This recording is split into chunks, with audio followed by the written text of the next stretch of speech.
Devo ringraziare i ragazzi perché l'ultimo aggiornamento di mezzogiorno ci ha dato 250.000 prenotazioni. Bruciati in poche ore in Veneto gli slot aperti agli under 40. Il presidente Zaia non ha nascosto oggi la sua soddisfazione per questo dato che racconta anche di un tam tam social nell'esibire il posto prenotato, di adolescenti che con sveglia alla mano hanno dimostrato come questa fosse un'opportunità davvero da non lasciarsi scappare. Ragazzi che a 15-16 anni si sono prenotati a mezzanotte e un quarto, mezzanotte e mezza, mezzanotte e 10, mezzanotte e un minuto e 2 minuti.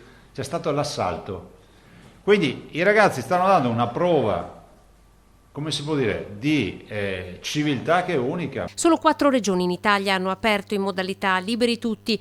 In Veneto dal 24 giugno al 4 agosto sono stati messi a disposizione 700.000 posti in agenda. Un numero che, se paragonato alla popolazione target, 1.300.000, fa davvero intravedere la soglia dell'immunità di gregge per il Veneto.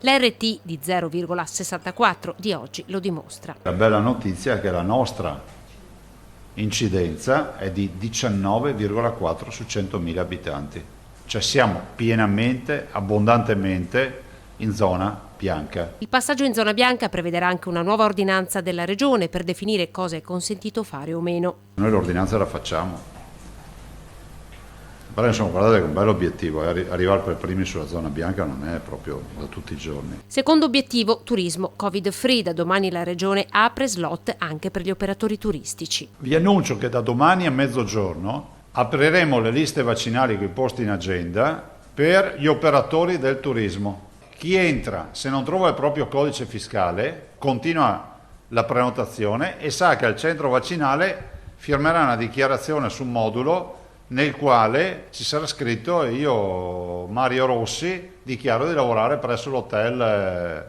Per loro domani sono riservati 9.000 posti, con l'obiettivo di arrivare fino a 50.000. Di pari passo alla campagna vaccinale ha confermato il progressivo svuotamento degli ospedali dai pazienti Covid.